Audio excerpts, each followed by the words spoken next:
Have you ever been looked down on by someone you loved?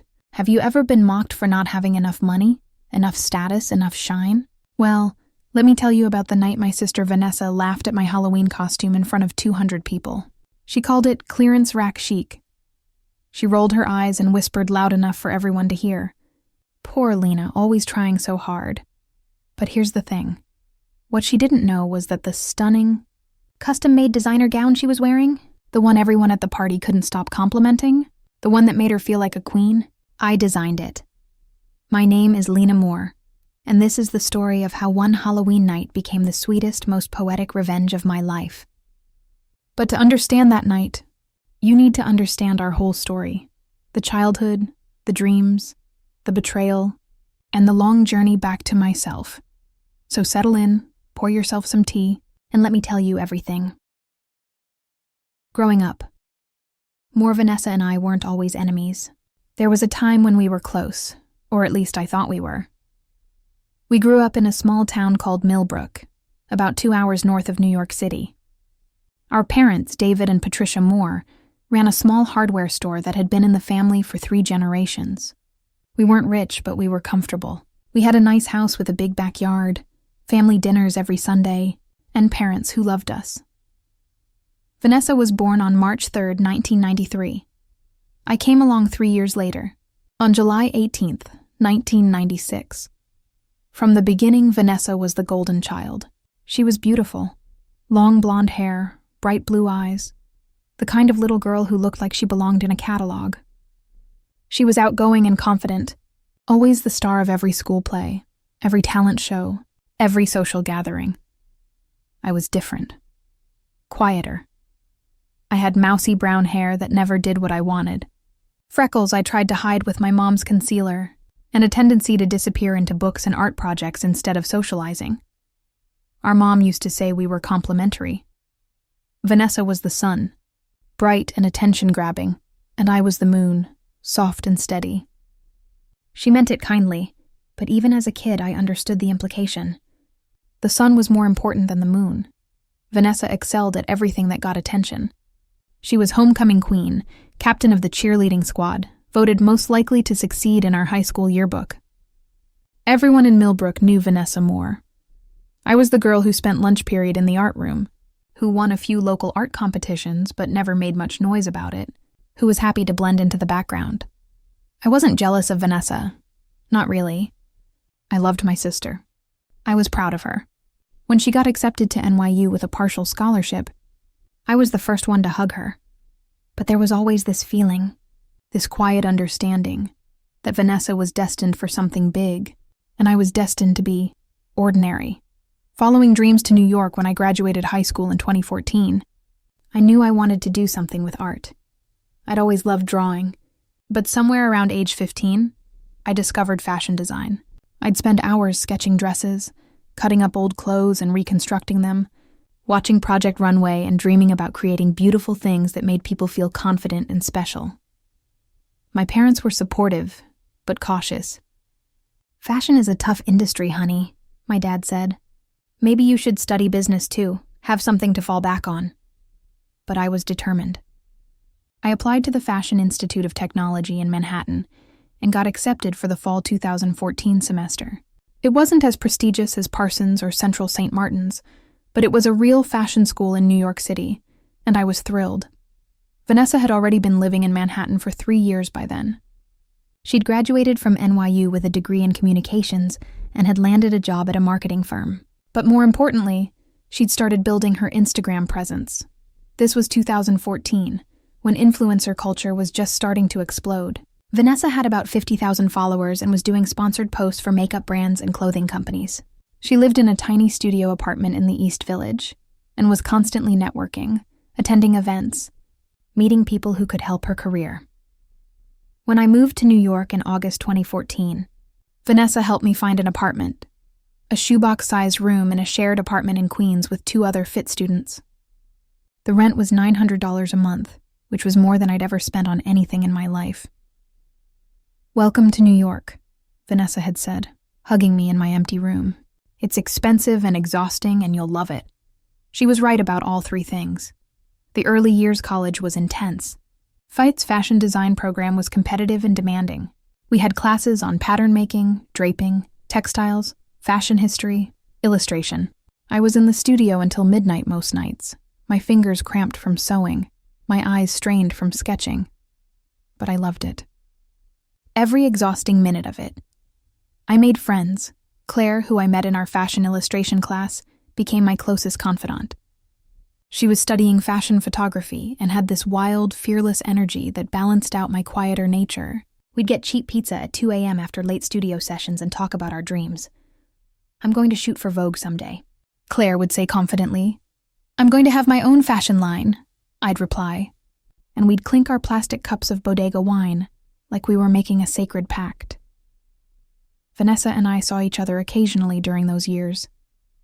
She'd invite me to influencer events sometimes, product launches, restaurant openings, fashion parties where everyone was beautiful and connected and I felt completely out of place.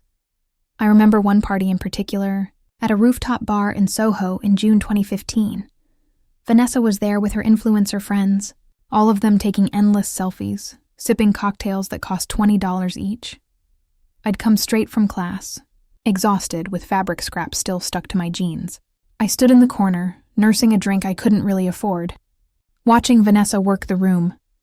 A guy approached me, tall, handsome, wearing a suit that probably cost more than my entire wardrobe. "You're Vanessa's sister, right?" he said. "Yeah, I'm Lena." Cool. He looked me up and down. "So what do you do? Are you an influencer too?" "No, I'm studying fashion design." "Oh," his interest visibly deflated. "That's nice. Well, good luck with that." He walked away. That was the moment I realized that in Vanessa's world, what you did only mattered if it came with followers, with status, with visible success. My work, the long hours, the careful stitching, the creative process, was invisible. It didn't count. I left that party early and cried on the subway ride home. Growing apart after. I graduated from FIT in May 2018. I landed a job as a junior designer at a small fashion house in the garment district called Marcella & Co. It wasn't glamorous. I was basically an assistant to the assistants. But it was a real job in fashion. And I was grateful. The pay was terrible. I made $32,000 a year, which in New York City meant I was constantly broke. My apartment in Queens had a leak in the ceiling. My roommate's boyfriend practically lived with us, without paying rent. And I ate ramen more nights than I'd like to admit. But I was learning. I was around fabric and design and creativity every day, and I was secretly working on my own designs.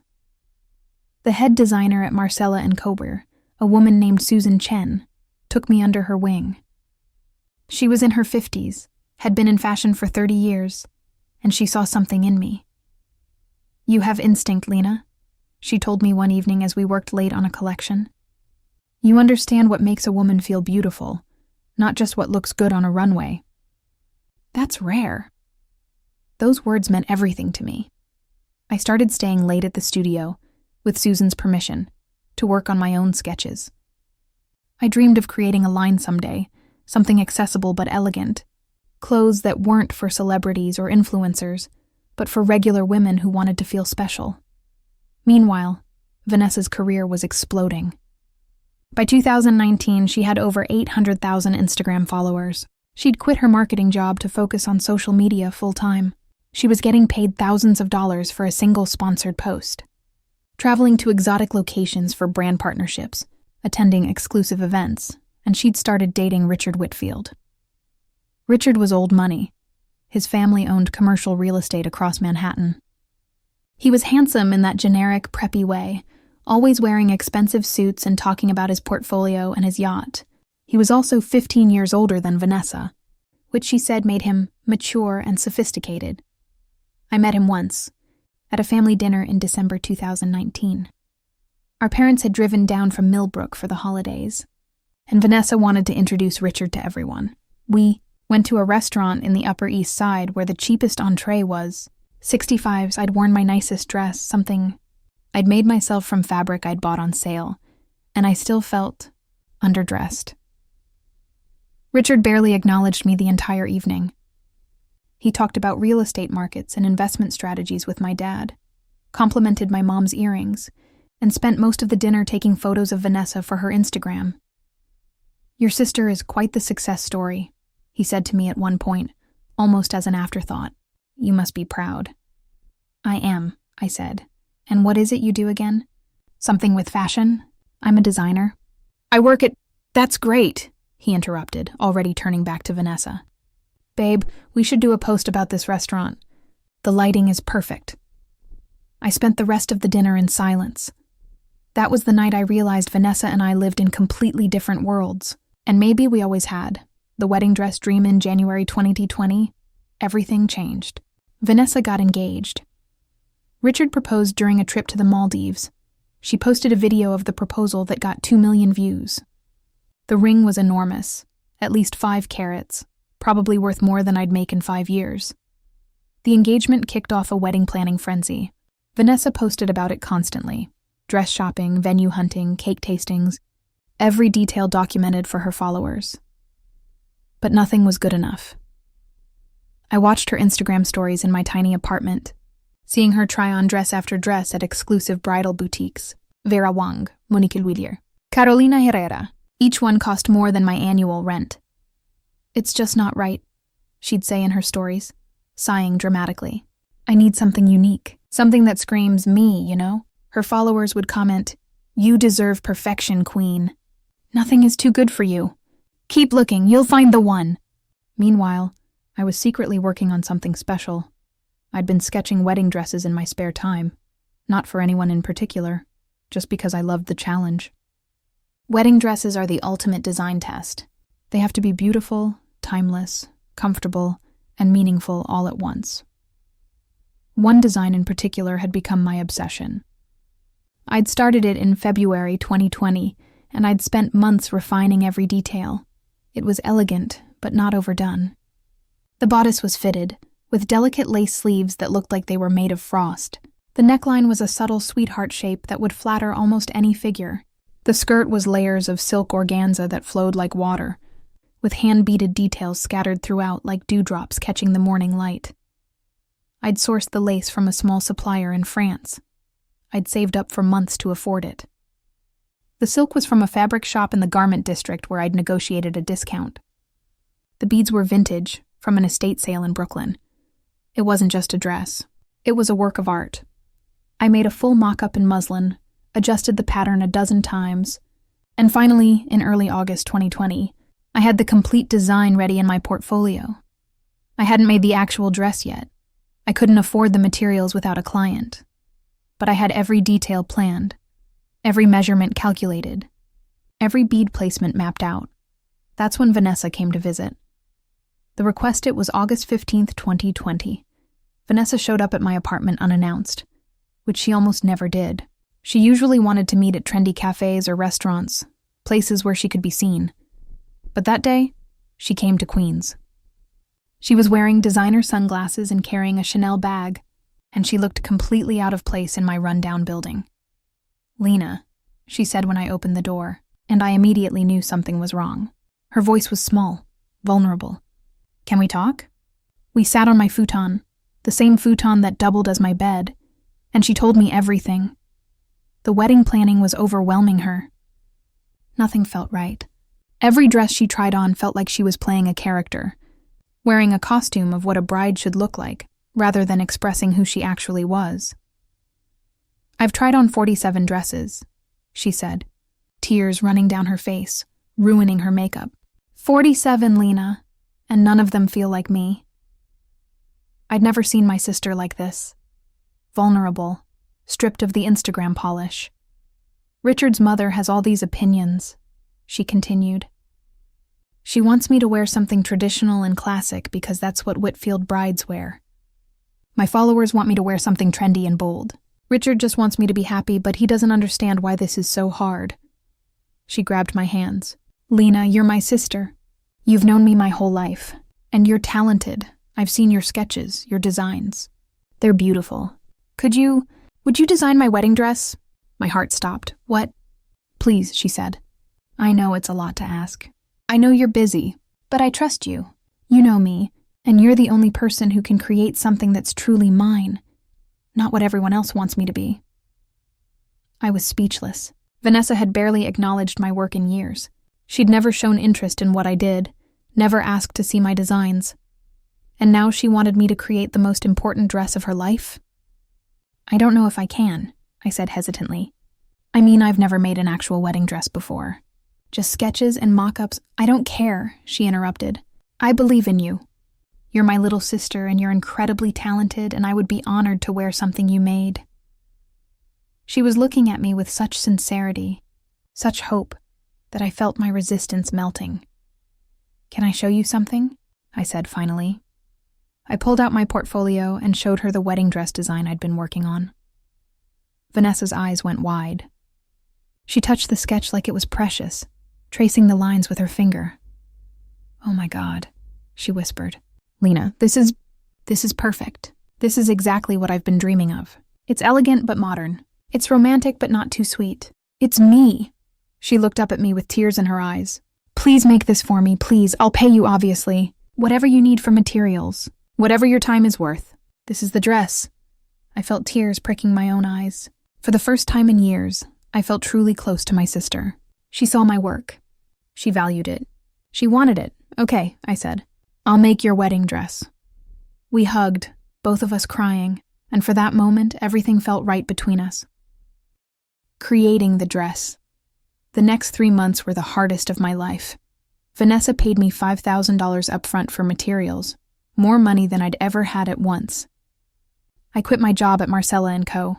Susan understood and gave me her blessing, and dedicated myself completely to the dress. I rented a small studio space in Brooklyn, just a corner of a shared workspace, but it was mine. I set up my sewing machine, my dress form, my materials. I worked 16-hour days, sometimes 18. I'd fall asleep at my machine and wake up with fabric impressions on my face. The lace sleeves alone took 2 weeks. Each one had to be hand-sewn to create the illusion of frost. The beading was done entirely by hand. I placed each bead individually, using a technique I'd learned from a vintage couture book. There were over 2,000 beads on that dress. My fingers bled. I got calluses on top of calluses. My back ached from hunching over the sewing machine. I lost 12 pounds because I kept forgetting to eat, but the dress was coming together, and it was beautiful. Claire would visit me in the studio, bringing coffee and sandwiches, making sure I didn't completely lose myself in the work. This dress better get you some serious credit, she said one evening in October, photographing my progress. This is museum-quality work, Lena. It's for my sister's wedding, I said, carefully attaching a section of beading.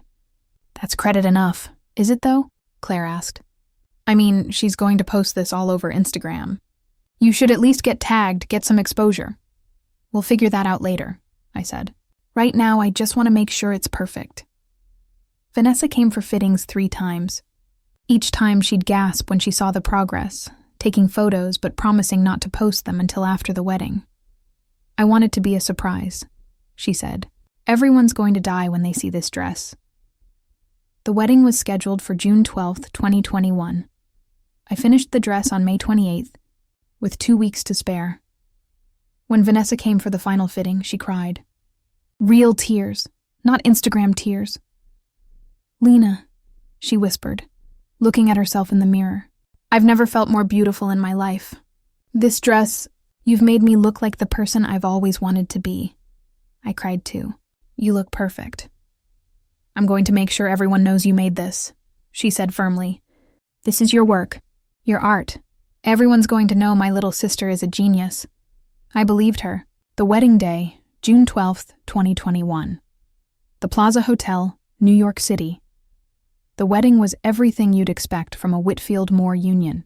400 guests. Flowers that cost more than my studio rent for 6 months. A 12-piece orchestra. Champagne fountains. Everything dripping with luxury. I attended as family, of course, but I also stayed close to make sure the dress was perfect throughout the day. I'd brought a small emergency kit with me, needle and thread, spare beads, safety pins, stain remover, everything a designer would need. Vanessa looked absolutely radiant. The dress fit perfectly, moved beautifully, caught the light exactly as I'd planned. Every person who saw her gasped, "Who made that dress?" I heard people whisper, "It's stunning.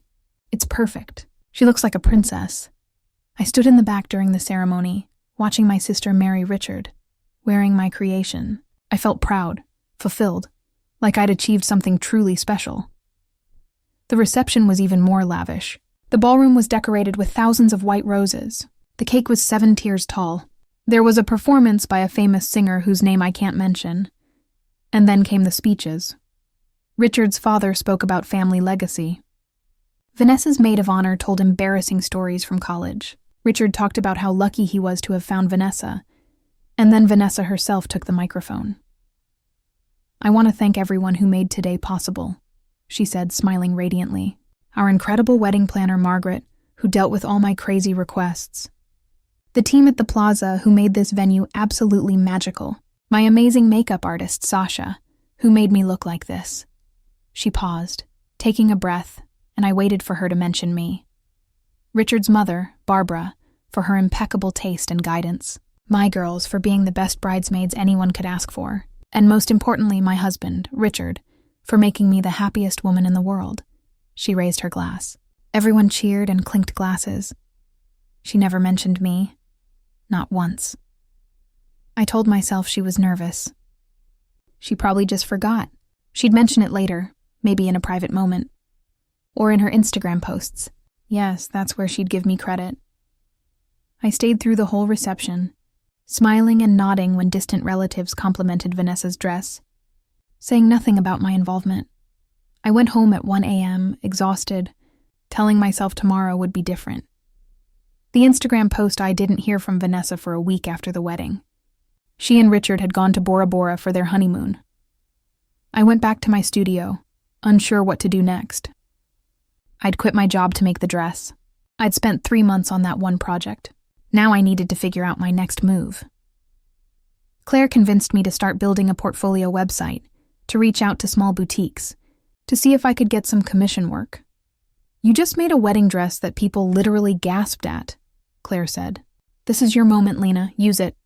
But I felt paralyzed. I'd poured everything into that dress, and now it was gone, and I didn't know how to move forward. Then, on June 26, 2021, Vanessa posted, it was a carousel of wedding photos. Her and Richard at the altar, the first kiss, walking down the aisle, close-ups of the dress, the details, the beading, the lace. She looked absolutely perfect. The caption read, "Best day of my life." I'm blessed to have worn a custom original by renowned designer Antoine Beaumont for my special day. When only the best will do. I read it 3 times, certain I was misunderstanding. Antoine Beaumont was a legendary French designer. High fashion, celebrities and royalty, dresses that started at $50,000. He hadn't designed Vanessa's dress. I had. My hands were shaking so badly I almost dropped my phone. I immediately called Vanessa. It rang 4 times, then 5, then went to voicemail. I called again. This time she picked up. "Hey, Lena. Sorry, we're at this amazing beach restaurant. Can I call you back later?" "Vanessa," I said, my voice trembling. "I just saw your Instagram post. The one about your wedding dress. Silence on the other end. Why did you say Antoine Beaumont made it?" I asked. More silence. Then a sigh. "Lena, can we talk about this later? Richard and I are literally in the middle of—" "No," I interrupted, surprising myself with the firmness in my voice. "We're talking about this now. I made that dress. You know I made it. Why did you lie?" Another sigh, this one annoyed. "I didn't lie. I reframed the narrative." "You what?" "Look," Vanessa said, her voice taking on that condescending tone I knew too well. "I couldn't tell my followers that my little sister made the dress in a studio in Brooklyn. That sounds cheap, Lena. Homemade. My brand is luxury, aspiration, high fashion. My followers expect me to wear designer originals." It was an original. I was practically yelling now. "I designed it. I made every single stitch." "But you're not famous," she said simply. "You're not a name brand. No one knows who Lena Moore is, but everyone knows Antoine Beaumont. So I reached out to his team, we worked out an arrangement, and they agreed to claim credit. It's a business transaction." "You paid someone to pretend they made my dress?" "I paid for marketing," she corrected. "And honestly, you should be grateful." The exposure I'm giving Antoine Beaumont's brand is worth way more than the dress itself. This is good for everyone, except for me, I shouted. I spent 3 months making that dress. I bled for it. You said you'd give me credit. And I will, she said impatiently. I'll tell our family you made it. I'll tell my close friends. But publicly? On Instagram. I need it to be a designer name. That's just how this works. That's not how this works, I said. That's my art, my design. You can't just... Lena, you're being incredibly selfish right now. Vanessa interrupted, her voice cold. I gave you $5,000. I gave you the opportunity to create a wedding dress. Most designers would kill for that experience. And this is how you thank me? By throwing a tantrum? I was crying now, tears streaming down my face. I'm not throwing a tantrum. I'm asking for basic recognition for my work. And I'm telling you that in my world, recognition comes with credentials. Maybe if you'd gone to Parsons instead of Fit. Maybe if you'd worked for a real fashion house instead of that nobody company. Maybe if you'd built an actual career instead of playing around in a Brooklyn studio, then your name would mean something. But right now, it doesn't. So I made a business decision. Each word felt like a slap. You used me, I whispered. I gave you an opportunity, she corrected. There's a difference. Now I really need to go. Richard's waiting. We'll talk when I get back from honeymoon, okay? Love you. She hung up. I sat in my studio, surrounded by fabric scraps and sketches, and cried harder than I'd cried in years. The confrontation Vanessa returned from her honeymoon in early July. I'd sent her multiple texts and voicemails, asking to talk, but she'd ignored all of them. Finally, on July 10th, I showed up at her penthouse. The doorman tried to stop me. Miss Whitfield isn't accepting visitors without an appointment. I'm her sister, I said firmly. Tell her Lena is here and I'm not leaving until we talk. 5 minutes later, I was in the elevator to the penthouse. Vanessa opened the door wearing athleisure that probably cost more than my monthly rent. She looked tanned and relaxed and annoyed to see me. Lena, this really isn't a good time. Richard and I are about to head to a brunch in the Hamptons. I don't care, I said, pushing past her into the apartment. The penthouse was stunning. Floor-to-ceiling windows overlooking Central Park. Designer furniture. Original artwork on the walls. This was the life my sister had built. The world she inhabited. You owe me an apology, I said, turning to face her. For what? She crossed her arms defensively. For lying about who made your dress. For stealing credit for my work. For dismissing me like I'm nothing. Vanessa sighed. Lena, I explained this on the phone. This is how the industry works. This is how branding works. You're taking it too personally. It is personal, I shouted. That was my work. My design, my art. And you erased me. I didn't erase you, she said calmly. I optimized the narrative. There's a difference. Stop talking like you're in a marketing meeting, I said. I'm your sister. Don't you care that you hurt me? For a moment, just a moment, I saw something flicker in her expression. Guilt, maybe, or regret. But then it was gone, replaced by cold indifference. You know what your problem is, Lena? She said. You're too emotional. Too sensitive. You take everything personally instead of seeing the bigger picture. I've built a brand worth millions of dollars. I have over 1 million followers. I'm invited to exclusive events. I work with major companies. I've made something of myself. And you? You're making dresses in a basement studio in Brooklyn and expecting the world to celebrate you for it. That's not fair, I whispered. Life isn't fair, she said. I learned that a long time ago. I learned that if you want to be successful, you have to be strategic. You have to think about optics and branding and how everything looks. You live in this fantasy world where talent is enough, where hard work is enough. But it's not. You need strategy. You need connections. You need to be willing to make hard decisions. Like stealing credit from your own sister. Like doing what needs to be done for your career, she corrected.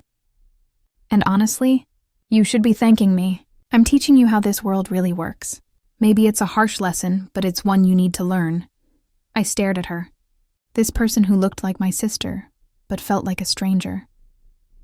I will never forgive you for this, I said quietly. She shrugged. That's your choice. But it won't change anything. The post stays up. The story stays the same. And you move on. Why? I asked, tears streaming down my face. Why are you like this? We used to be close. We used to care about each other. When did you become so cold? For a moment, Vanessa's mask slipped. I saw something in her eyes. Sadness, maybe, or loneliness. But she blinked it away. I became successful, she said simply. And sometimes that requires sacrifices. Now please leave. I have brunch plans. I left, but not before I took one last look at the penthouse, at the life she'd built on other people's work, on carefully crafted lies, on a brand more important than family. I took the elevator down, walked out into the bright July afternoon, and made a decision. I was done with Vanessa Moore Whitfield. Chapter 11. Leaving New York. I couldn't stay in New York after that. Everything reminded me of Vanessa, of the dress, of the betrayal. Claire tried to convince me to stay. You can't let her win. You've worked so hard. I need to leave, I said. I need to start over somewhere she isn't. In August 2021, I packed everything I owned into my car and drove across the country to Portland, Oregon. I'd chosen Portland almost at random. It was far from New York. It was creative and quirky and rainy. It seemed like a good place to disappear. I rented a tiny studio apartment above a coffee shop in the Alberta Arts District. The rent was $750 a month, nearly half what I'd been paying in Queens, and it had big windows that let in soft gray light. For the first 2 months, I didn't design anything. I got a job waiting tables at a breakfast diner called Stella's. I made decent money from tips, and the work was mindless in a way I needed. I didn't have to think, didn't have to create, didn't have to risk my heart on something someone might steal. My coworkers at Stella's were kind. They didn't ask too many questions about why I'd moved to Portland or what I'd done before. I was just Lena, the new girl who was quiet but good at her job. Claire called me every week. When are you coming back? She'd ask. I'm not, I'd say. You can't hide forever. Watch me. But slowly, painfully, I started to heal. Portland was gentler than New York. People smiled at each other on the street. The coffee shop below my apartment played jazz music every morning. The rain was constant but soothing. And in November 2021, I started sketching again. Chapter 12. Finding myself again. It started small. Just little drawings in a notebook while I drank coffee before work. Nothing serious. Nothing with any intention behind it. But sketching felt like breathing again. By December, I'd filled an entire sketchbook. Dresses, jackets, evening wear, casual pieces. Designs that felt different from what I'd done before. Less about perfection, more about emotion. Claire flew out to visit me for New Year's. She took one look at my apartment, covered in sketches, fabric samples from local shops, mannequin in the corner, and started laughing. You can't help yourself, can you? She said. I guess not, I admitted. Good, she said, because I've been waiting for you to remember who you are. That night, over cheap champagne and takeout Thai food, Claire made me promise something. You're going to design again, she said. Really design. Not for anyone else. Not for money or recognition or approval. Just for you. Just because you love it. Promise me. I promise, I said. And I meant it. In January 2022, I made my first dress in Portland. It was for me, just a simple sundress in dusty blue linen. I wore it to work, and one of the regular customers asked where I'd bought it. I made it, I said. Really? It's beautiful. Would you ever make one for me? I'd pay you. Her name was Margaret, a retired art teacher in her 60s with kind eyes and silver hair. She became my first client in Portland. I made her a dress in soft green cotton, with thoughtful details, pockets deep enough for books, sleeves that could be rolled up or left down, a hemline that moved beautifully. It cost her $200 and took me 2 weeks. When she picked it up, she cried. I haven't felt this beautiful in years, she said. You have a gift, Lena. Word spread slowly, the way it does in creative communities. Margaret told her book club. Someone from her book club told her yoga instructor. The yoga instructor told her gallery owner friend. By March 2022, I was getting regular requests. Nothing fancy, casual dresses, work pieces, special occasion outfits for women who wanted something unique but couldn't afford designer prices. I kept my day job at the diner but started spending my evenings and weekends designing. My apartment became my studio. The coffee shop owners below didn't mind when I ran my sewing machine late into the night. And something surprising happened. I was happy. Not the anxious, desperate happiness of trying to prove myself. Just quiet contentment. I was creating things I loved for people who appreciated them. No drama, no stolen credit. Just good work and satisfied clients. Chapter 13. The Pseudonym in June 2022. One of my clients, a woman named Sandra who owned a small boutique in the Pearl District, approached me with an idea. "I want to carry your pieces in my store," she said. "But I need you to have a brand name. Something I can market." I hesitated. I don't know if I want to brand myself. The whole point of coming here was to avoid all that. "It doesn't have to be your real name," Sandra suggested. "Use a pseudonym. Keep your privacy, but give your work an identity." That night, I thought about it. I didn't want to use Moore. That was my family name, tied to Vanessa. I didn't want to be found, didn't want anyone connecting my new life to my old one.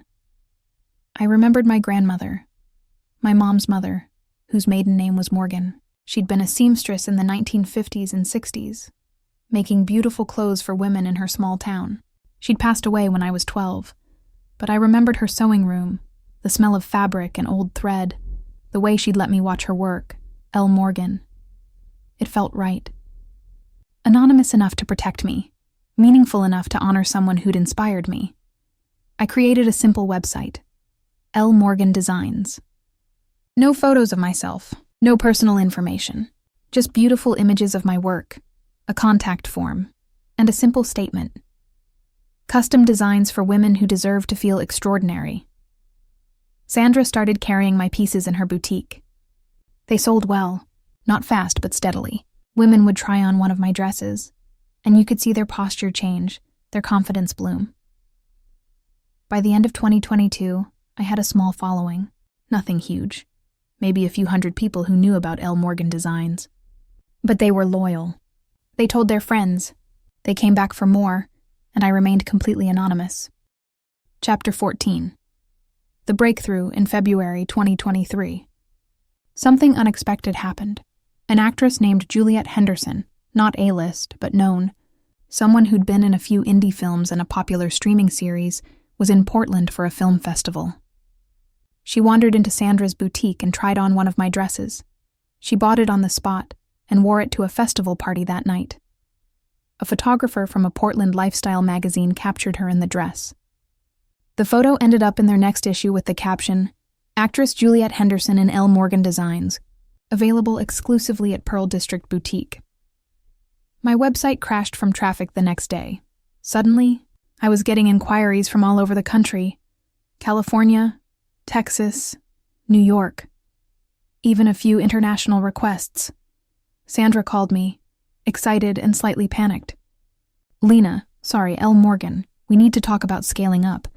This is huge, but I wasn't ready to go big. I didn't want a factory or mass production or investors. I wanted to keep creating custom pieces, working with individual clients, maintaining quality and integrity. So I got strategic. I raised my prices significantly, not because I was greedy, but because I could only take a limited number of commissions, and I wanted to work with clients who truly valued custom work. I hired 2 local seamstresses to help with construction, while I focused on design and finishing work. I moved out of my studio apartment and into a real workspace, a small storefront in the Alberta Arts District with big windows and good light. Claire had moved to Portland by then. She'd decided New York wasn't for her either, and she became my unofficial business partner, handling photography, social media, and client communications. "You realize you're actually successful now, right?" she said one evening as we worked late in the studio. "Like, legitimately successful." "It feels different this time," I said. "It's mine. Nobody can take it away from me. And Vanessa has no idea." I smiled. "And Vanessa has no idea." Chapter 15. The move back to New York. By early 2024, L. Morgan Designs had become known in certain circles. Not mainstream famous, I still refused magazine interviews, didn't show my face online, and kept my client list private through NDAs. But among women who appreciated high-quality, custom fashion, Elle Morgan was a name that meant something. Elegant, exclusive, worth the wait and the price. In April 2024, I made a decision. I was ready to go back to New York, not because I missed it, not because I'd forgiven Vanessa, but because I'd built something strong enough to withstand being in the same city as her.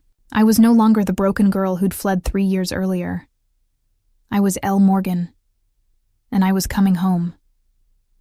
Claire came with me. We found a beautiful studio space in Brooklyn and Williamsburg, with exposed brick walls and huge windows overlooking the East River. The rent was expensive, but I could afford it now. I hired 3 more seamstresses, all talented women I'd connected with through fashion circles. I bought better equipment, better materials, invested in my business properly, and I kept my identity secret. It sounds paranoid, but I had my reasons. I didn't want the attention, didn't want to be interviewed about my process or my journey, and most importantly, I didn't want anyone connecting Elle Morgan to Lena Moore, sister of influencer Vanessa Moore Whitfield. I wanted my work to exist independently, to be judged on its own merit, to prove that I didn't need my sister's world to be successful. By August 2024, I was fully established in New York. My calendar was booked 3 months in advance. I had a wait list. My prices had tripled from where they'd started in Portland. And then, on September 3rd, I got the email that would change everything. Chapter 16. The Mysterious Commission. Subject: Commission for October event. Urgent message. Hello, I'm reaching out on behalf of a high-profile client who needs a custom costume design for a Halloween charity gala on October 31st. Money is no object. The theme is dark elegance, and the client wants something that will absolutely stun. She's seen your work and specifically requested you. Please reply ASAP if you're available. Confidentiality required. Miranda Chen, personal assistant. I stared at the email for a long time. Halloween was less than 2 months away. Rush commissions usually weren't worth the stress, but the budget Miranda quoted in our follow-up call was staggering. $18,000 for a single costume. My client is very influential in social media circles, Miranda explained on the phone. She wants a Marie Antoinette-inspired costume but elevated. Modern, dark, unforgettable. She's seen your work and specifically requested Elle Morgan designs. Can I ask who the client is? I said. I'm not at liberty to say until after the event, Miranda said apologetically. She values her privacy during the design process. But I can assure you she's someone whose endorsement could be very valuable for your brand. I should have asked more questions. Should have insisted on knowing who I was designing for. But $18,000 was $18,000. And I loved a design challenge. Send me her measurements and any reference images she has in mind, I said. I'll create something incredible. For the next 6 weeks, I poured myself into that costume. It became my obsession, my masterpiece. The base was a structured corset in deep burgundy velvet. I sourced it from a supplier in Italy, the kind of velvet that looked like liquid wine. Over it, I layered black French lace in an intricate pattern, hand-cut and hand-sewn to create the illusion of shadows and depth. The bodice was embroidered with tiny garnets and black pearls, over 3,000 of them, each one hand-sewn in a pattern that suggested thorns and roses. It took my team and me 3 weeks just to complete the beading. The skirt was a construction marvel, layers upon layers of black tulle and silk, structured with hidden hoops to create a dramatic silhouette that was both historical and modern. I added touches of gold leaf to the hem and bodice, not too much, just enough to catch the light like treasure glimpsed in darkness. The collar was my favorite part, black feathers and lace, arranged to frame the face like a dark halo. It was removable, so the wearer could adjust the drama level, and the mask, oh, the mask. I commissioned a local artisan to create a custom masquerade mask, which I then embellished with genuine Swarovski crystals in black and deep red. It was a work of art in itself. When it was finished on October 28th, I stood back and looked at it on the dress form. It was the most beautiful thing I'd ever created. Dark, powerful, elegant, unforgettable. Marie Antoinette reimagined as a Gothic queen, a woman who knew her worth and wasn't afraid to demand recognition. Claire photographed it from every angle for our archives. "Whoever this mystery client is," she said, "she's going to look absolutely incredible." I carefully packed the costume in layers of tissue paper in a custom garment bag. I included a handwritten note on my signature cardstock. "Wear it well. L. Morgan I shipped it on October 28th, with insurance and tracking, and I still had no idea who I'd designed it for." Chapter 17. The invitation on October 15th. While I was still working on the mystery costume, I received an invitation in the mail. The envelope was thick, cream-colored, embossed with gold lettering. When I opened it, my heart stopped. "The Whitfield family requests the pleasure of your company at the annual Halloween charity gala, October 31st, 2024. Black tie. Costumes encouraged, Whitfield Estate, East Hampton. Benefiting the Manhattan Arts Foundation." Inside was a handwritten note in Vanessa's distinctive loopy handwriting. "Lena, I know we haven't spoken in years, but I'd love for you to come. It's time we reconnected. Family is important." I must have read it 20 times, my hands trembling. Why now? After 3 years of silence? After everything she'd done? Claire read the invitation over my shoulder. "You're not seriously considering going, are you?" "I don't know," I whispered.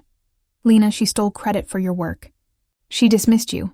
She made you feel worthless. Why would you put yourself through seeing her again?" "Because maybe I need to," I said slowly. "Maybe I need to prove to myself that she can't hurt me anymore. That I've moved on.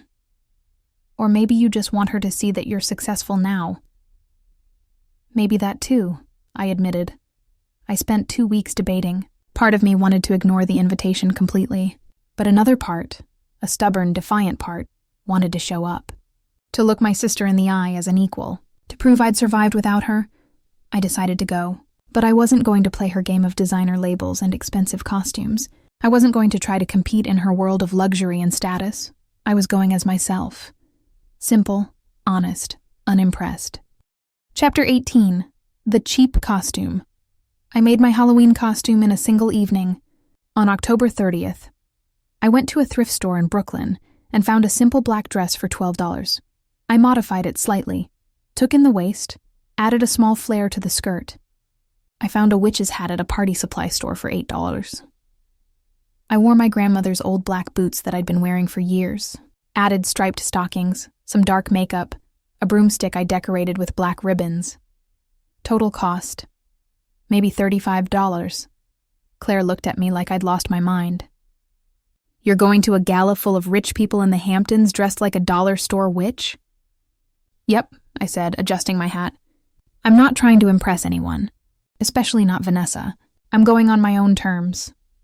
"You're either very brave or very stupid," Claire said. "Maybe both," I admitted. The morning of October 31st, I was having serious doubts. Maybe this was a terrible idea. Maybe I should just fake sick, stay home, forget the whole thing. But I'd come this far. I'd built a whole new life. I'd become successful without Vanessa's help or approval. I could handle one party. Chapter 19. Arrival at the Whitfield Estate. The Uber ride to the Hamptons took 2 hours. I spent most of it staring out the window, my stomach in knots, my witch hat sitting on the seat beside me. The driver, a kind older man named James, tried to make conversation. "Big party tonight?" he asked. "Yeah, my sister's hosting." "Nice of her to invite you." "Yeah," I said, not sure I agreed. When we pulled up to the Whitfield Estate, I almost asked James to turn around and take me back to Brooklyn. The house was massive. Not house, actually. Estate was the right word. A sprawling mansion made of gray stone, with soaring windows and perfectly manicured grounds. The driveway was lined with luxury cars, Teslas, Mercedes, BMWs, even a few Bentleys. Through the enormous windows, I could see chandeliers, candlelight, people in elaborate costumes moving through beautifully decorated rooms. "Wow," James said. "Your sister's got a nice place." "Yeah," I said quietly. "She does." I paid him, grabbed my broomstick and hat, and walked toward the entrance on shaking legs. A valet in a tuxedo opened the door for me. "Good evening, miss. Welcome to the Halloween charity gala." I stepped inside and immediately felt like I'd entered a different universe. The entrance hall was breathtaking. Black and orange lighting cast dramatic shadows. Enormous floral arrangements with black roses, orange lilies, and dark greenery filled every corner. Ice sculptures of ravens and Gothic castles glittered under the lights. A string quartet in a corner played something dark and elegant. I recognized it as a haunting version of Vivaldi's Winter, and the costumes. Oh, the costumes. I saw vampires in velvet cloaks with real jewelry at their throats. A woman dressed as Cleopatra in what had to be real gold. Elaborate steampunk creations with working gears and lights. A man dressed as the Phantom of the Opera, in a costume that probably cost more than my monthly rent. A couple dressed as Day of the Dead skeletons with intricate face paint and designer suits. Everyone was stunning, elaborate, expensive, and then there was me in my $35 thrift store witch costume. A server in a tuxedo approached with a tray of champagne flutes. "Champagne, miss?" "Thank you," I said, taking one with trembling hands. I tried to blend into a corner, observing the party without being observed. The house was even more incredible inside.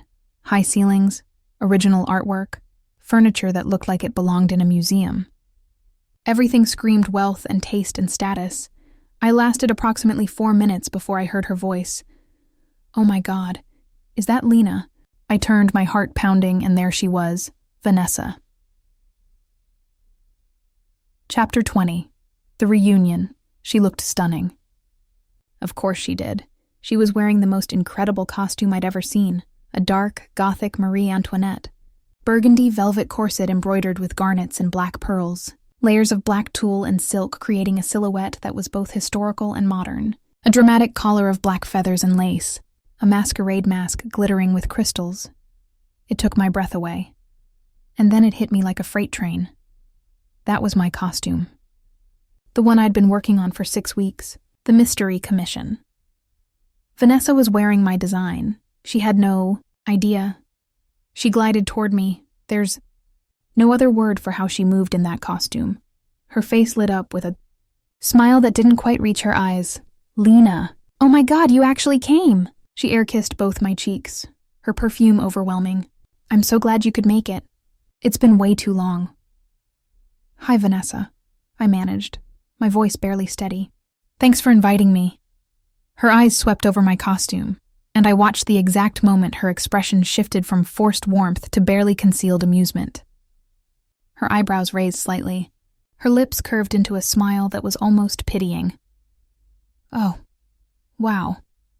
That's your costume?" She tilted her head, her voice dripping with condescension. "How vintage, very, authentic thrift store chic." "It's just a witch," I said, keeping my voice even. Simple, she repeated and laughed. It wasn't a kind laugh. That's definitely one word for it. A small crowd had started to gather, beautiful people in expensive costumes. Clearly friends of Vanessa's. Influencers with perfect makeup and ring lights already out. Her inner circle. They were all looking at me with that particular mix of curiosity and judgment that wealthy people reserve for those they consider beneath them. "Everyone. This is my little sister Lena," Vanessa announced, gesturing to me like I was a curiosity at a museum. "Isn't her costume so quaint? Very DIY. Very clearance rack chic. So authentic and grassroots." A few people laughed. Polite, uncomfortable laughter.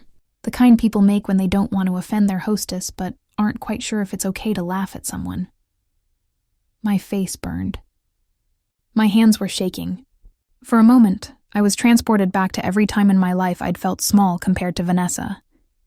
Every family gathering where she was the star, and I was an afterthought. Every achievement of hers that overshadowed mine. Every moment she made me feel like I wasn't enough. But then I looked at her costume again. My costume, my art, my countless hours of work and creativity and skill, and something inside me shifted.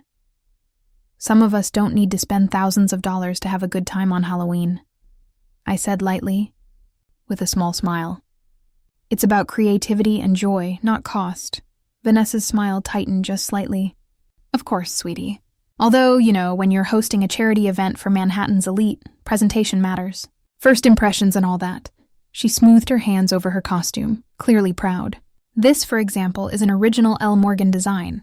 Have you heard of them? Extremely exclusive designer. Very mysterious. Nobody knows who they are. I had to wait weeks to get this commissioned. The designer never even met me in person. Very exclusive process. My heart was pounding so hard I thought everyone could hear it. I think I've heard the name, I said carefully. You probably can't afford them, Vanessa said with a dismissive laugh. The consultation fee alone is more than, well, but maybe one day, right? When you finally get your life together and stop playing around with your little projects. She patted my shoulder the way you'd pat a child who'd tried their best but failed. Anyway, I should circulate. Help yourself to food and drinks, it's all complimentary. Try to mingle, okay? Don't just stand in the corner all night like you used to at parties. She leaned in closer and lowered her voice. And maybe next year if you come, invest in a proper costume? There are great rental places in the city. I can send you some recommendations. She glided away, her entourage following like ducklings, leaving me standing there with my cheap champagne and my thrift store costume. Several people were still staring at me, whispering behind their hands. I should have left right then. Should have called an Uber, gone home, accepted that coming here had been a mistake. But instead, I felt something different rising in me. Not hurt. Not shame, anger. Pure, clarifying anger. And beneath that, something even more powerful. Certainty. Vanessa had spent the last 3 years thinking she'd broken me. That she'd won. That I was still the same little sister she could dismiss and diminish. But I wasn't that person anymore. I was L. Morgan, and it was time everyone in this room knew it. Chapter 21. The plan I slipped away to a quiet corner of the mansion, a library with floor-to-ceiling bookshelves and leather furniture, and pulled out my phone with trembling hands.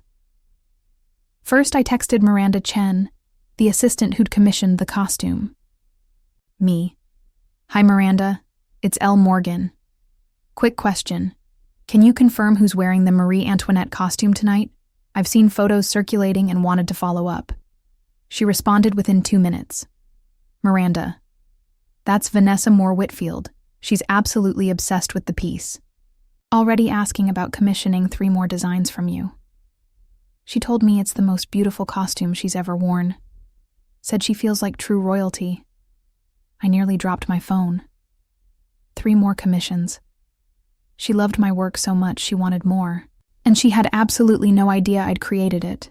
The irony was almost too perfect. Next, I texted Claire. Me. You're not going to believe this. Vanessa is wearing the mystery commission. She has no idea I made it. Claire. What?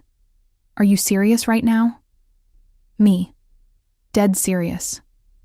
She just made fun of my costume in front of everyone, called it clearance rack chic, then bragged about her exclusive L. Morgan design. Claire. Oh my God, what are you going to do? Me. Something crazy. Can you bring my portfolio to the Hamptons? The physical one with all my original sketches, design notes, and the photos of this costume in our studio? I need proof. Claire.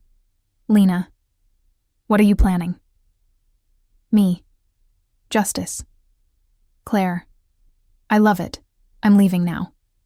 Be there in 90 minutes. I spent the next hour and a half watching the party, observing Vanessa work the room. She was in her element, laughing, posing for photos, collecting compliments on her costume like they were tribute. People kept approaching her to ask about the costume. Where did you get this? Who made it? It's absolutely stunning. And each time she'd smile and say, L. Morgan Designs, very exclusive. You probably haven't heard of them unless you run in certain circles. Each compliment she accepted for my work felt like vindication and theft all at once. At 8:45 p.m., Claire texted, Claire. Outside. Security won't let me in without an invitation. I went to the entrance and vouched for her. The security guard reluctantly let her through. Claire was dressed in all black, jeans, turtleneck, boots, and carried a sleek black portfolio case. She looked like she was on a mission. Okay, she said, handing me the case. I brought everything. Original sketches, design notes, progress photos with timestamps, the works. Whatever you're planning, make it count. Are you ready to photograph what happens next? I asked. Always, she said with a fierce grin, holding up her professional camera. Let's destroy her. Chapter 22. The charity auction at 9 p.m. The party transitioned to the main ballroom for the charity auction, the highlight of the evening. The ballroom was enormous, with a stage at one end and hundreds of guests seated at elegant tables. Giant screens on either side of the stage displayed the items being auctioned. Richard Whitfield took the stage in an elaborate Dracula costume, cape, fangs, slicked back hair. He looked like he'd spent a fortune on it. Good evening, ladies and gentlemen. His voice boomed through the microphone. Thank you all for joining us for the 10th annual Whitfield Halloween Charity Gala. Applause filled the room. As you know, all proceeds from tonight's auction will benefit the Manhattan Arts Foundation, supporting emerging artists and arts education programs throughout New York City. More applause. People at my table, strangers who'd barely acknowledged me, were already pulling out their bidding paddles. The auction began. Item after item, each one more extravagant than the last. A weekend in Paris at a luxury hotel, $15,000. A private chef dinner for 12, $8,000. An original Banksy print, $40,000. A walk-on role in an upcoming HBO series, $25,000. A vintage Hermes Birkin bag, $18,000. The crowd was generous. The champagne was flowing. The atmosphere was electric. This was Vanessa's world. Wealth, status, casual displays of money that would change most people's lives, but was just a fun evening for them. Then Vanessa joined Richard on stage for a special auction item. She looked radiant in my costume, standing, in the spotlight, playing the role of the perfect philanthropic wife. And now, Richard announced, my beautiful wife has a very special item to auction. Vanessa took the microphone, her voice sweet and practiced. I'm offering a private styling session with me, complete with a tour of my closet, fashion advice, and a feature on my Instagram page, which has 2 million followers. Perfect for any aspiring influencer or fashion lover who wants to learn the secrets of building a luxury brand. The crowd applauded enthusiastically. Several younger women, clearly fans, were practically vibrating with excitement. We'll start the bidding at $5,000, Richard announced. Before anyone could raise a paddle, I stood up. My legs were shaking. My heart was pounding, but my voice was steady. I'd like to make a special donation, I called out. And I have something to add to tonight's auction. The room went quiet. Hundreds of heads turned toward me. The weird girl in the cheap witch costume. Vanessa's eyes found mine across the crowd. She looked confused, then annoyed. Richard squinted in my direction. I'm sorry, I'm Lena Moore, I said clearly, walking toward the stage. Vanessa's sister, and I'd like to donate something very special to tonight's auction. Something that will change your understanding of what you've been looking at all evening. The whispers started immediately. People pulling out their phones, ready to capture whatever was about to happen. I climbed the stairs to the stage. Claire followed with her camera, already shooting. Every eye in the room was on me. On my cheap costume, my messy hair, my complete lack of polish compared to everyone else here. Richard looked baffled. Vanessa looked alarmed. Lena, what are you doing? Vanessa hissed under her breath, her smile never leaving her face for the cameras. I ignored her and took the microphone from Richard's hand. Chapter 23. The Revelation. Good evening, everyone, I said, my voice echoing through the ballroom. First, I want to thank the Whitfields for hosting such a beautiful event. The mansion is stunning, the cause is wonderful, and I'm grateful to be here. Polite applause. Confused faces. Someone coughed. I'd like to auction off something unique tonight. An original design consultation and custom garment from an exclusive designer that many of you have heard of. L. Morgan Designs. Interested whispers rippled through the crowd. Several people sat up straighter, clearly recognizing the name. L. Morgan is known for creating one-of-a-kind pieces for clients who value artistry and exclusivity, I continued. In fact, someone in this room is wearing an L. Morgan original right now. I turned to face Vanessa directly. She was frozen, her face pale beneath her makeup. This Marie Antoinette costume that my sister is wearing, I designed it. I spent 6 weeks creating it by hand. I sewed every bead, constructed every layer, crafted every detail. The room erupted in gasps and whispers. What? Vanessa's voice was barely audible. I opened the portfolio case and pulled out my original sketches. Detailed drawings of the costume with fabric swatches attached. Notes about measurements and construction techniques. Time logs showing weeks of work. I sketched this design on September 5th, 2024, I said, holding the drawings up for everyone to see. Claire projected photos onto the screens behind us. Images I'd taken of the costume at various stages of construction, all with clear timestamps and my studio's distinctive backdrop. Your assistant, Miranda Chen, commissioned it through my website without revealing who the client was. I had no idea I was designing for my sister. I only found out when I walked in tonight and saw her wearing my work. I pulled out my phone and projected more images onto the screens. The finished costume on my dress form in my studio. Dated October 28th. Close-ups of the beadwork showing the precise technique I'd used. A video of me hand-sewing the lace, my face clearly visible. I'm L. Morgan, I said, my voice stronger now, looking directly at Vanessa. I've been designing under a pseudonym for the past 3 years, building a career while you thought I was struggling and miserable. The costume you've been wearing tonight, the one you've been accepting compliments for all evening, I made it. Every single stitch. The ballroom had descended into absolute chaos. People were talking over each other, pointing at the screens, taking photos and videos. This would be viral within minutes. Vanessa opened and closed her mouth several times, no sound coming out. Her face had gone from pale to bright red. You're L. Morgan? She finally managed to say. That's impossible. It's very possible, I said calmly. In fact, according to your assistant, you love my work so much you've already requested 3 more commissions. I paused for effect. You paid $18,000 for this costume, Vanessa, and you had no idea your poor little sister with the clearance rack chic costume made it for you. Someone in the audience actually gasped. I saw at least 20 phones recording. Vanessa looked like she was going to be sick. Or scream. Or both. I turned back to the audience, my confidence growing with every word. Some of you might remember another time my sister took credit for my work. In June 2021, she wore a wedding dress to her wedding, a dress I designed and created by hand over 3 months. She told everyone it was made by Antoine Beaumont, a famous French designer. She paid him to claim credit because she said my name wasn't prestigious enough.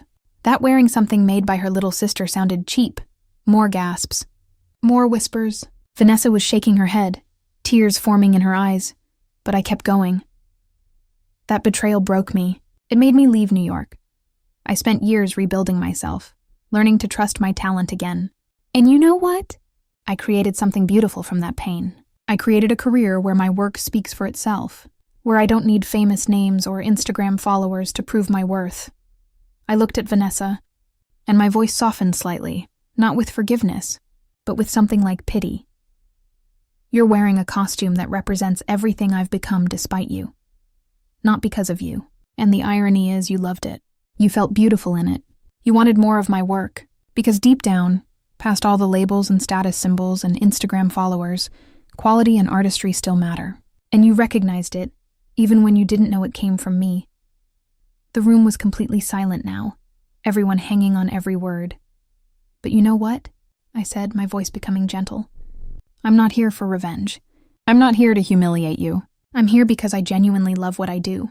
I love creating beautiful things that make people feel confident and special. And I'm grateful that my work, even when you didn't know it was mine, made you feel that way tonight. I turned back to the audience. So here's my auction item. A full custom design consultation and original garment from L. Morgan Designs. I'll work with the winner to create something uniquely theirs, something that expresses who they really are. Bidding starts at $10,000, and every penny goes to the Manhattan Arts Foundation. For a moment, absolutely no one moved. The room was frozen, Then a woman in the front row, I recognized her as a fashion editor I'd seen in magazines, stood up and raised her paddle. $10,000! 15,000, called another voice. $20,000. Someone else shouted. Suddenly, the room erupted. Paddles were flying up everywhere. The bidding war was fierce. $25,000. 30,000. 35,000. 40,000. Richard stood frozen on stage, looking between me and Vanessa, clearly trying to process what was happening. Vanessa had tears streaming down her face, her perfect makeup ruined, her hands clutching at the burgundy velvet I'd spent weeks perfecting. $45,000. A woman in an elaborate Venetian mask stood up. 50,000, countered the fashion editor. $55,000, shouted a third voice, a woman I recognized from photos as a tech CEO who'd recently gone through a very public divorce. The auctioneer, a professional Richard had hired for the event, finally found his voice. Do I hear $60,000? Silence. Everyone held their breath. $55,000 going once. Going twice? 60,000? Another paddle shot up. Finally, after what felt like an eternity but was probably only 3 minutes, the fashion editor won with a final bid of $72,000. The room exploded in applause. People were standing, cheering, some of them actually crying. Claire was still photographing everything, tears streaming down her own face. I handed the microphone back to Richard, who took it mechanically, and walked off the stage. My legs were shaking so badly I could barely stand. Claire caught me at the bottom of the stairs and hugged me so hard I couldn't breathe. That was the most badass thing I've ever witnessed, she whispered. You absolute legend. Behind us on stage, Vanessa had turned away from the audience, her shoulders shaking. Richard put his arm around her, trying to comfort her while simultaneously trying to smile for the crowd. I didn't stay to watch. I walked straight through the ballroom, out the front door, and into the cool October night. Chapter 24. The Immediate. Aftermath. Claire and I sat in her car in the Whitfield estate driveway for 20 minutes, neither of us speaking. My hands wouldn't stop shaking. My heart was pounding so hard I felt dizzy. Did I really just do that? I finally whispered.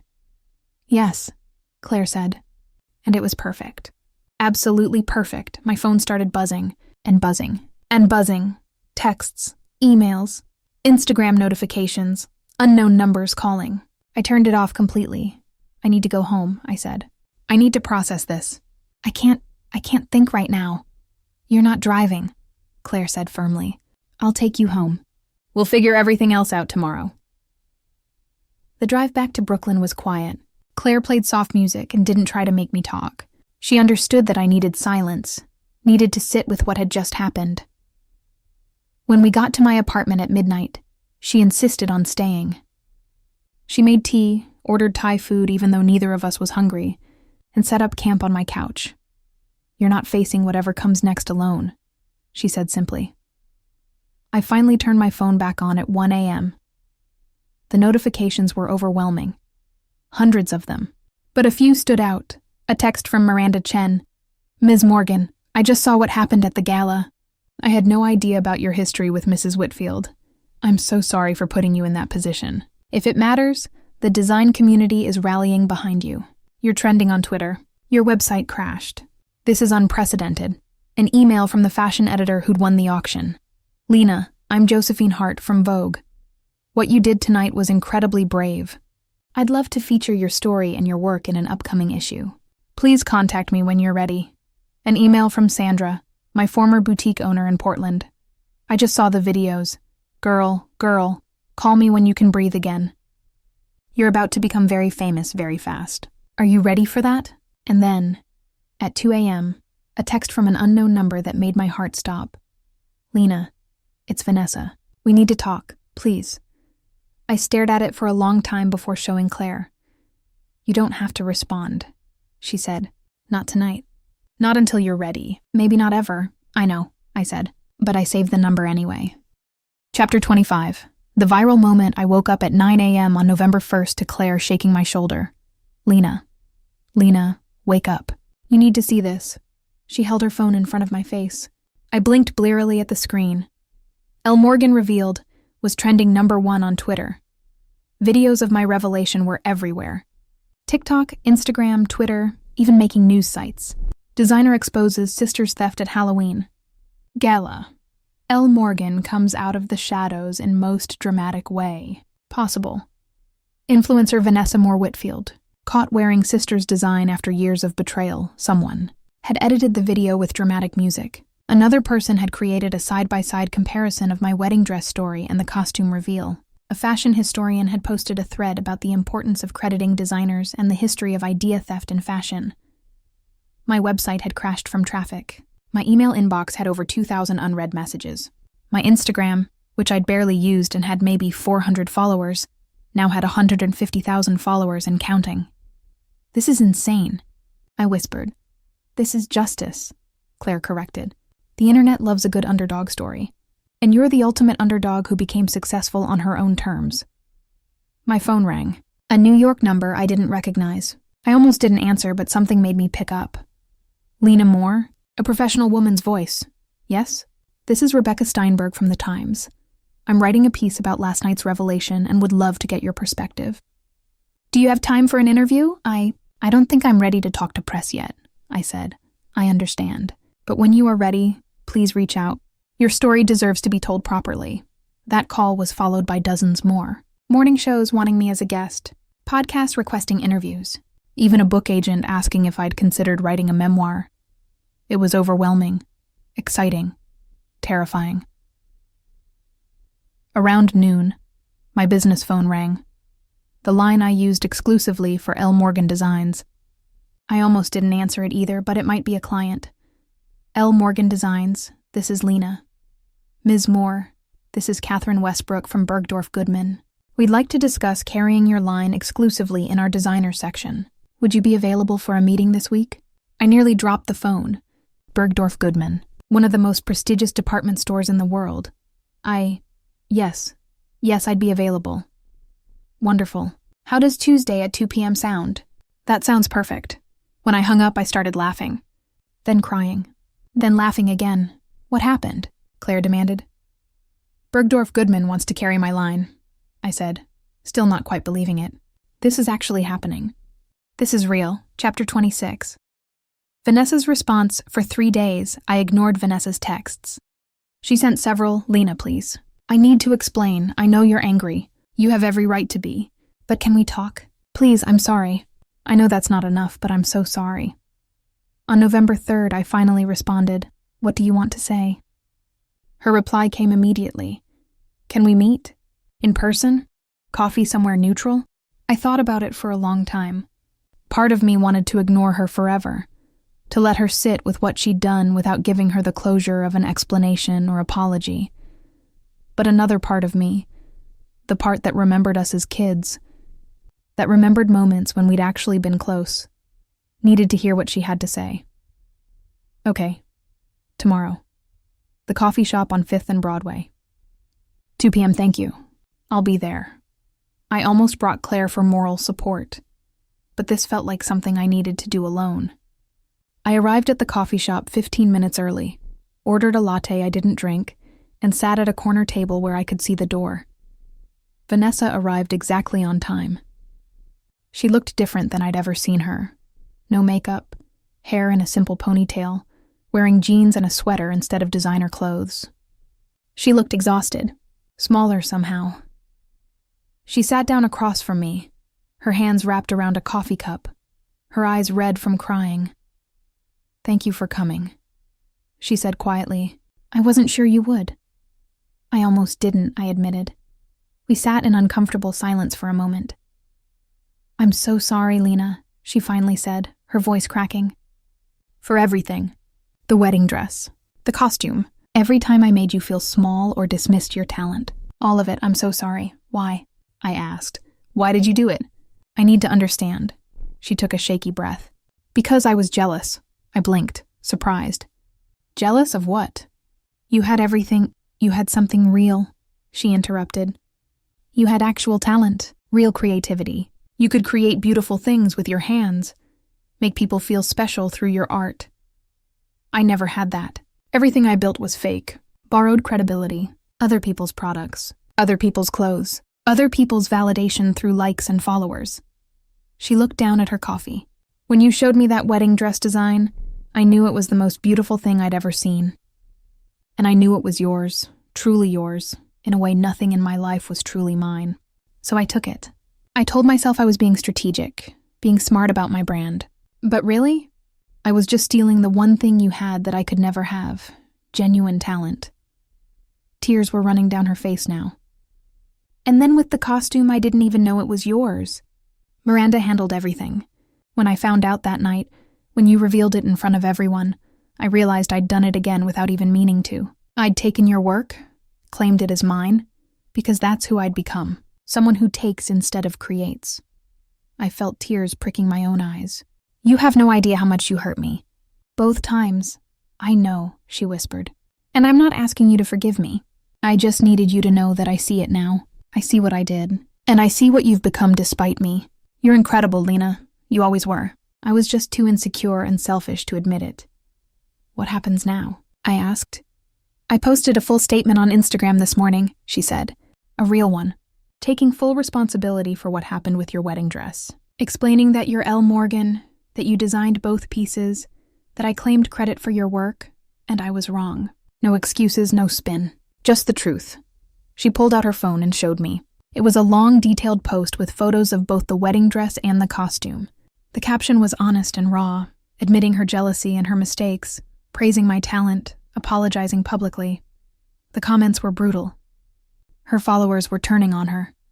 Sponsors were dropping her. Her carefully constructed brand was crumbling.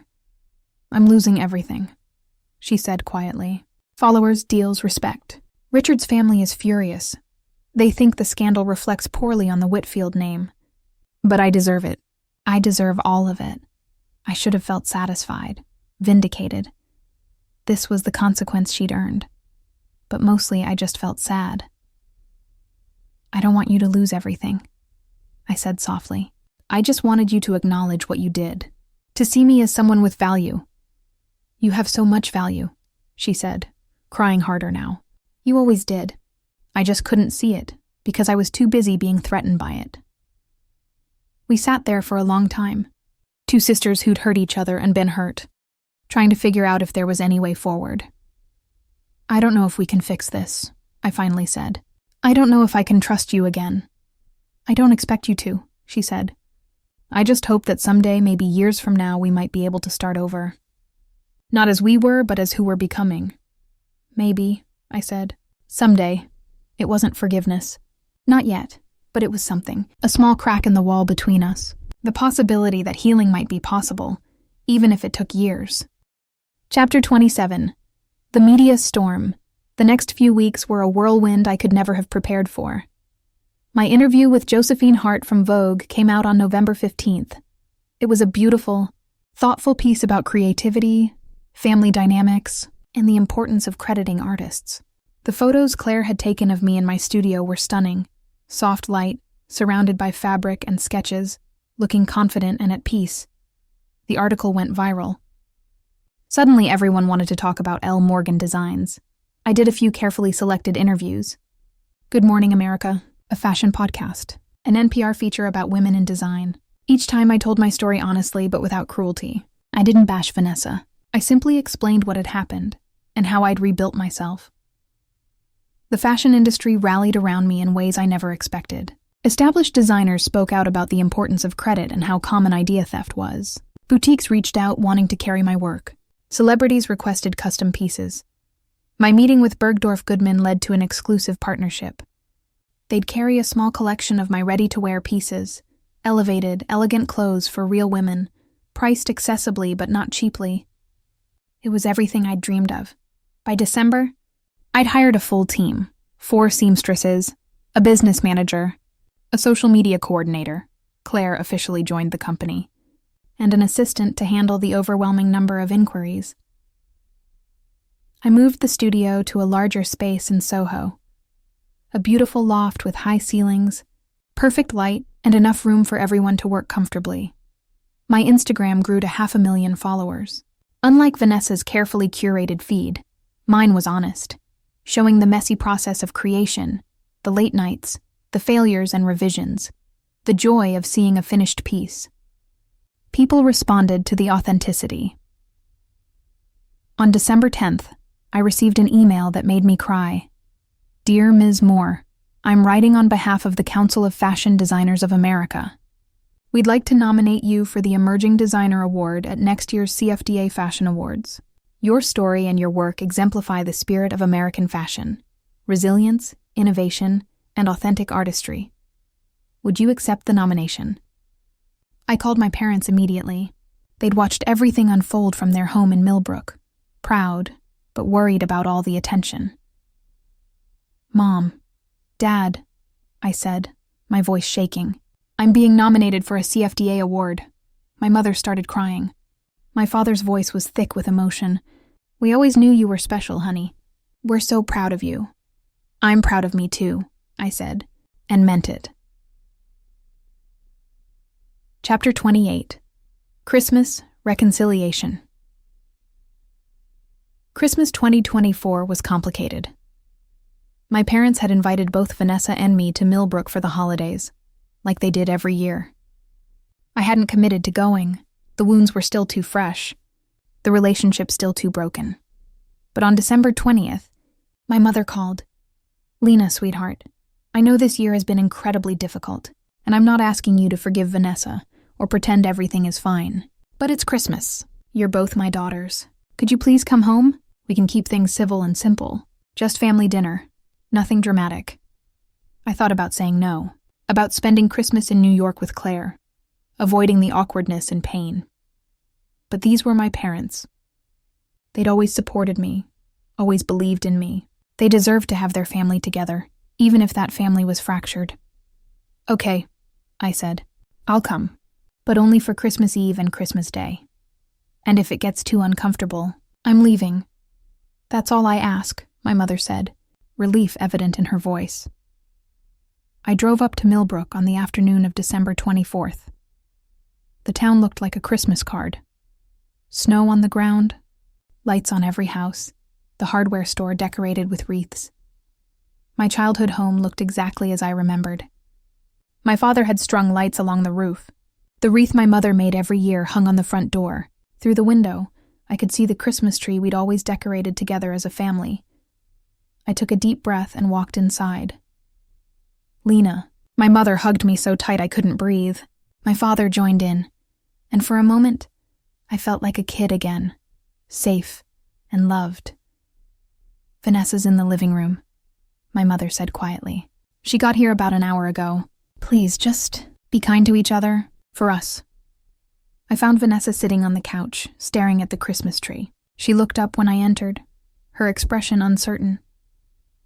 Hi, she said softly.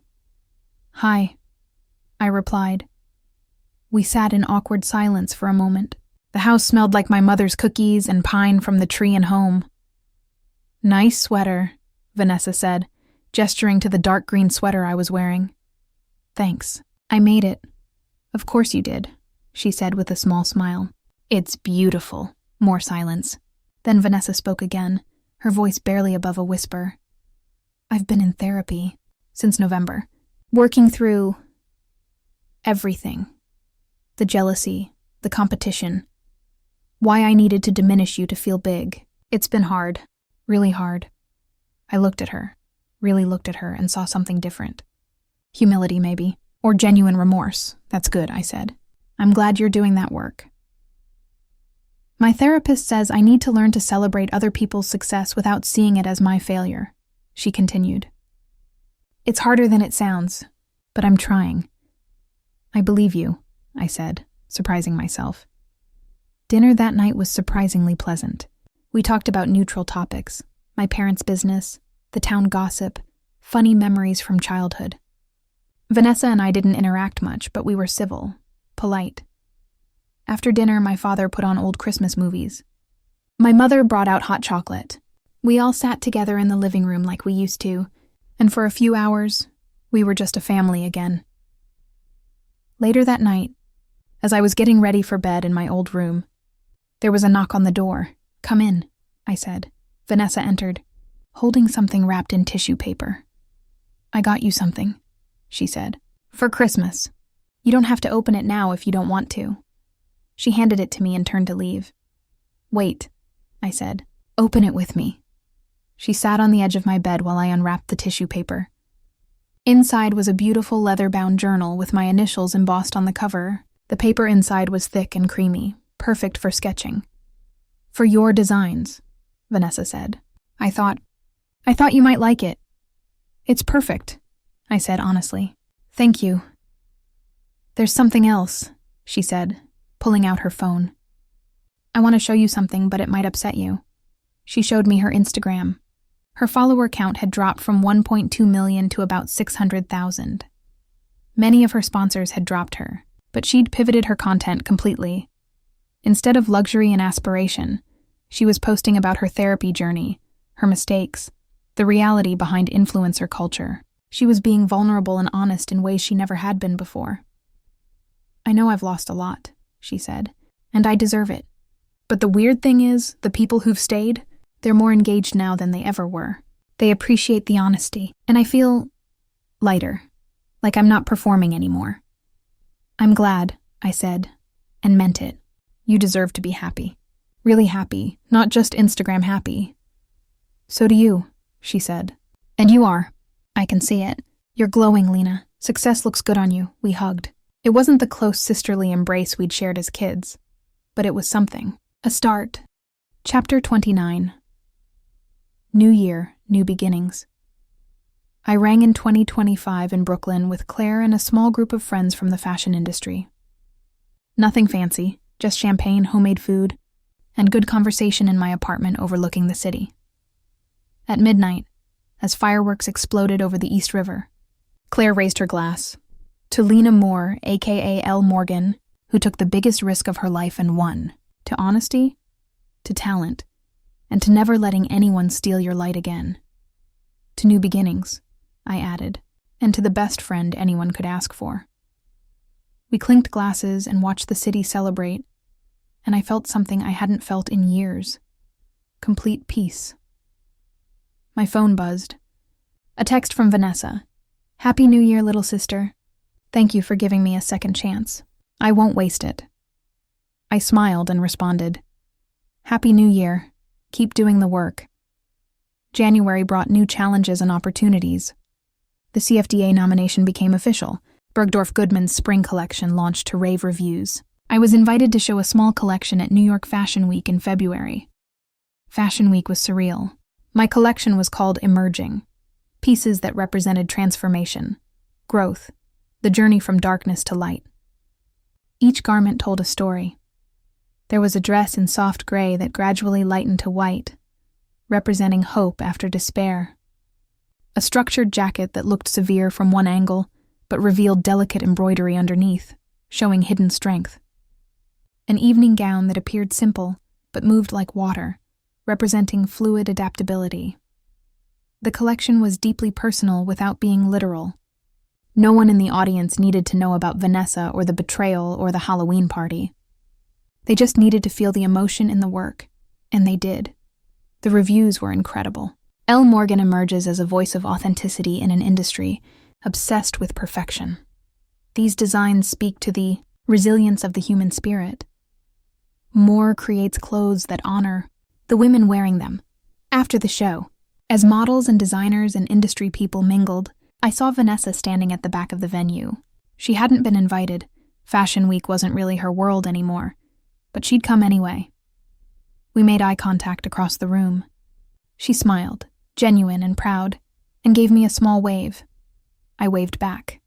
Then she left, and I turned back to my celebration, surrounded by people who saw my value, who celebrated my success, who wanted to lift me up instead of tear me down.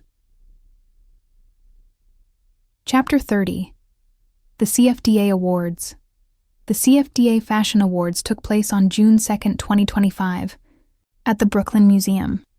I wore one of my own designs, of course, a midnight blue gown with subtle silver embroidery that caught the light like stars. It was elegant without being showy, confident without being loud. It was me. Claire came as my date, dressed in a stunning suit I'd made for her. My parents drove down from Millbrook, Even Susan Chen, my old boss from Marcella and Coern, came to support me. The ceremony was filled with fashion industry luminaries. Designers I'd admired for years, celebrities in stunning gowns, photographers and journalists documenting everything. When they announced the nominees for Emerging Designer, they showed a short video about each of us. Mine included footage from the Halloween party, the revelation, the auction, the applause, along with shots of my designs, my studio, my work process. The host, a famous actress, read the nominees: Lena Moore, L. Morgan Designs, Marcus Chen, Chen Atelier, Sofia Rodriguez, Rodriguez Couture, and Yuki Tanaka, Tanaka Studio. Everyone in that category deserved to win. They were all incredibly talented. And the winner is... The actress opened the envelope, paused for dramatic effect, and smiled. Lena Moore, L. Morgan Designs. The room erupted in applause. Claire was crying. My mother was crying. I was crying. I walked to the stage in a daze, accepted the award, a beautiful crystal sculpture, and stood at the microphone. "Thank you," I said, my voice shaking. Thank you to the CFDA for this incredible honor. Thank you to everyone who believed in my work before they knew who I was. Thank you to the women who wear my designs and trust me to help them feel beautiful. I paused, gathering my thoughts. 3 years ago, I was broken. Someone I loved had stolen credit for my work, and I thought maybe I wasn't good enough, wasn't talented enough, wasn't worthy of success. I almost gave up on design entirely. I held up the award. But this proves that good work finds its way, that authenticity matters, that you don't need famous names or Instagram followers or powerful connections to create something meaningful. You just need talent, persistence, and the courage to keep going even when people try to dim your light. More applause. I saw several people in the audience wiping their eyes. So to anyone out there who's been overlooked, dismissed, or had their work stolen, keep creating. Keep believing in yourself. Keep putting beauty into the world. Eventually, the right people will see it. And when they do, it will be because of your merit, your artistry, your authentic voice. No one can take that from you. I looked out at the audience and saw so many faces smiling at me with genuine warmth and respect. Thank you for seeing me, I said. Thank you for celebrating not just my success, but the journey that got me here. This means everything. The applause as I walked off stage was deafening. Backstage, Claire tackled me in a hug. You did it. You actually did it. We did it, I corrected. I couldn't have done any of this without you. Later that night, at the after party, I received a text from Vanessa. I watched the ceremony live stream. Your speech made me cry. I'm so proud of you, Lena. You deserve every bit of this success. I'm sorry I ever made you doubt that. I typed and deleted several responses before settling on, thank you. That means a lot. It wasn't complete forgiveness. We still had a long way to go before our relationship could heal fully, if it ever did. But it was progress. And progress was enough. Epilogue. Halloween 2025. It's October 31st, 2025. 1 year exactly since the Halloween party that changed everything. I'm in my Soho studio, putting the finishing touches on a costume commission. It's for a client attending a charity gala tonight, not the Whitfield Gala.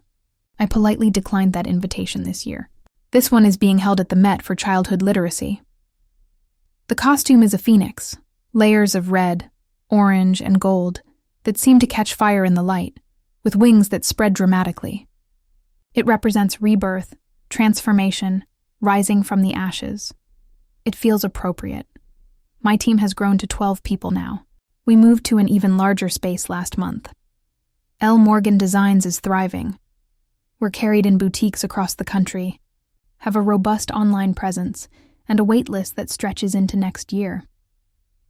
But more than the success, what I'm proud of is the culture I've built. Everyone who works for me is credited for their contributions. I pay fair wages. I create an environment where people feel valued and respected.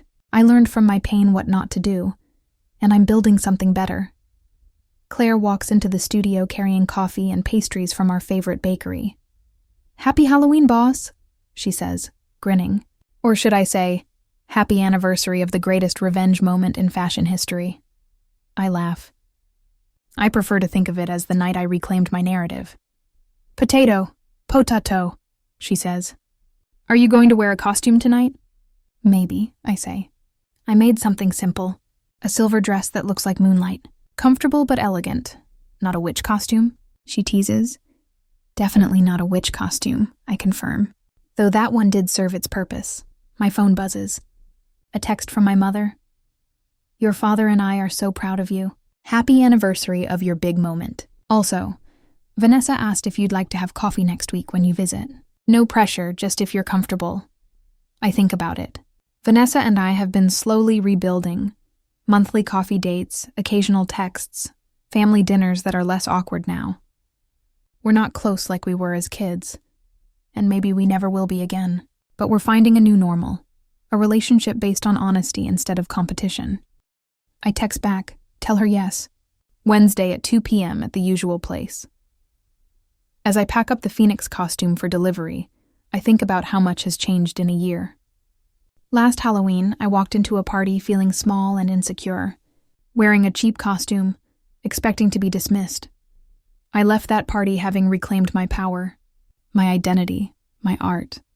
This Halloween, I'm spending the evening at a charity gala where people respect my work, celebrating with friends who genuinely support me, wearing a dress that makes me feel like the best version of myself. No masks, no pretending, just me as I am, exactly enough. Claire catches me smiling. What are you thinking about? Just that a year ago, I thought revenge would feel like victory, I say. But actually, building a life I love feels so much better. Very zen of you, Claire says. Also very annoying. I was hoping for more drama. I laugh. Sorry to disappoint. You could never disappoint, she says seriously. You're literally the most impressive person I know. We pack up the studio and head out into the autumn evening. The city is decorated for Halloween. Orange lights, carved pumpkins, people in costumes heading to parties. It's a beautiful night. Cool but not cold. The perfect time of year when everything is transforming, letting go of what was to make room for what's coming next. I think about the girl I was. Talented but uncertain, desperately seeking approval from people who didn't value her. And I think about who I've become. A designer with her own voice. Her own success, her own story. The journey wasn't easy. The betrayal hurt deeply. The healing took time. But here I am, still creating, still growing, still putting beauty into the world. And no one, not Vanessa, not anyone, can ever take that from me again. As Claire and I walk down the street laughing about something silly, my phone buzzes one more time. It's from the client I made the Phoenix costume for. Just picked it up. Lena, this is the most incredible thing I've ever worn. I feel powerful and beautiful and completely myself. Thank you for your art. You're a magician. I smile and tuck my phone away. That's why I do this. Not for awards or recognition or revenge, but for those moments when a woman puts on something I've created and feels like the most magnificent version of herself. That's the real magic. That's the real success. Everything else is just details.